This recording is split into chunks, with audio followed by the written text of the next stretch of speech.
Hello guys, and welcome back to another Witch Doctor video for patch 2.2, and today we're going to be covering the best way to gear your Witch Doctor completely from scratch all the way up to the complete end game. I won't really be covering builds so much in this video, but as I go through the gear needed, I will recommend a basic setup for them, and you can find all the builds in their own videos on my channel. Alright, so let's get started on the gear you will need and how to start obtaining it. We're going to assume you've just hit level 70 and you have no gear at all. The first thing I suggest you do is start farming co-op Act 1 bounties. This is because you'll be able to increase your chances of having the first items you'll want to be obtaining drop, these being the 2 blacksmith recipes, the Orc Hills and Cane set. You'll also be able to pick yourself up a Ring of Royal Grandeur, which is a staple for most endgame builds. The item can drop from anywhere. I have a lot of experience in it dropping from goblins, so farming in a group shouldn't take too long for you to find these items. Now, assuming you're not playing on seasons, or if you're making Witch Doctor as an alt, it's safe to say you probably already have these set recipes, so we can move on to the next stage, and that is blood shards. You will want to be farming rifts on the highest difficulty possible, and start stacking those blood shards. Then you're going to need to start spending those blood shards on helms. It's very important that you go for helms first, guys, okay? Because every single viable build for the Witch Doctor revolves around the helm, so make sure the helm is the first thing you go for with those blood shards. Now, some helms are of course harder to obtain than others, so for the sake of a realistic example, we're going to go through the helms in order of what you can do with them as you pick them up. So for example, the first helm you're likely to pick up is a Grin Reaper. Once you do so, your gear is going to want to look something like this. You'll have a hybrid of canes, an Orc Hills crafted, as well as any high DPS weapon. The weapon that you're likely to have at this point won't be of endgame quality, so just have any high DPS weapon equipped here. FYI, it's really easy to get yourself an Ancient Monarch Scepter from just farming those Act 1 bounties whilst you're looking for the Royal Ring. So give that a try. None of the items apart from the helm are necessary, but as you can see, this is what a fully optimized set would look like for the Grin Reaper setup. We've got a Tall Man's Finger combined with a Eucapian Serpent for a bit of extra tankiness, but the real secret to the Grin Reaper set comes from the build itself, which only requires the helm. And for that, you basically want to set up a way of generating both Fetish Sycophants, along with having some spells equipped that your mimics will be casting. Mimics being the prop from the Grin Reaper helm. Those spells will most likely be Rain of Toads for Fetish generation, Acid Cloud with the Blob rune, the Jar of Spiders with the Spider Queen rune, alongside Piranado, which will allow your mimics to cast all of these spells without any cost to you, and you will effectively have yourself a cheap and free pet build without any of the gear required for most pet builds. This is of course a substitute for a real pet build, which will only be able to come from better gear. So on to the next helm you're likely to get, which is a Ticlandian's Visage. Now, this item won't be great for farming solo, but works very good in 4-man groups, as you can build for support, meaning the helm is used alongside a full set of support abilities such as Big Bad Voodoo, Horrify, etc. You will be able to keep enemies locked down whilst buffing your allies, burn them down quickly, making you a much appreciated member to a 4-man party. But for those of you who will most likely be farming solo or without friends, the helm you will really want to drop is the Mask of Jeram.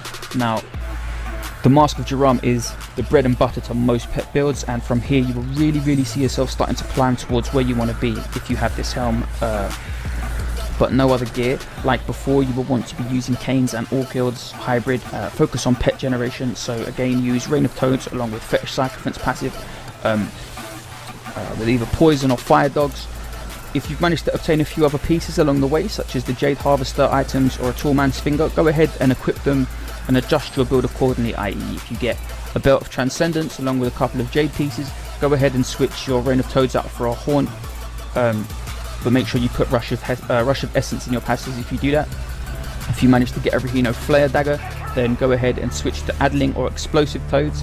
But really what you want to be going for from here is your Zuni set. So the first item I would go for after Jeram, as not only will you be needing Zuni gloves at the end game, you will also, should you be using the Jeram, be needing a pair of gloves called the Tasker and Theos. So seeing as there are 2 gloves you can be using, it's best to go for first with your blood shards for gloves if you're using the Jeram. I would suggest the second item you go for after gloves is a mojo, as again there are various mojos which will give you an advantage whilst gearing towards a complete set. Now, assuming you have finally completed your Zuni set, your gear will look something like this.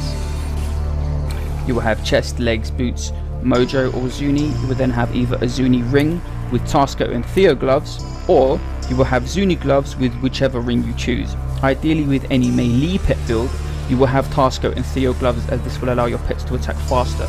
From here, the only item that will be missing to complete an endgame set is your weapon. Regarding the Jeram pet build, the endgame item you will be looking for in this slot is the Star Metal Kukuri, otherwise known as the SMK.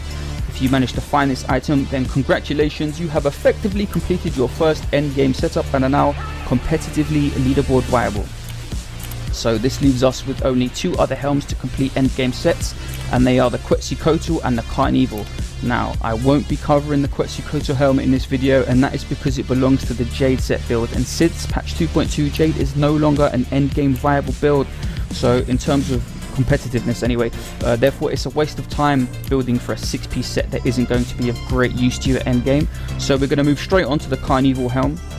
Now this helm is part of the complete endgame setup, but for it to work you will absolutely need these other items in order to play it. Those items being a full Zuni set with Dagger and darts, which is by no means easy to come across, so it is likely you will be playing the Jeram melee pet build until you get all of these items, and if or once you do, your setup will look a little bit something like this. Now notice we are using Zuni gloves instead of Tasker and Theo's here.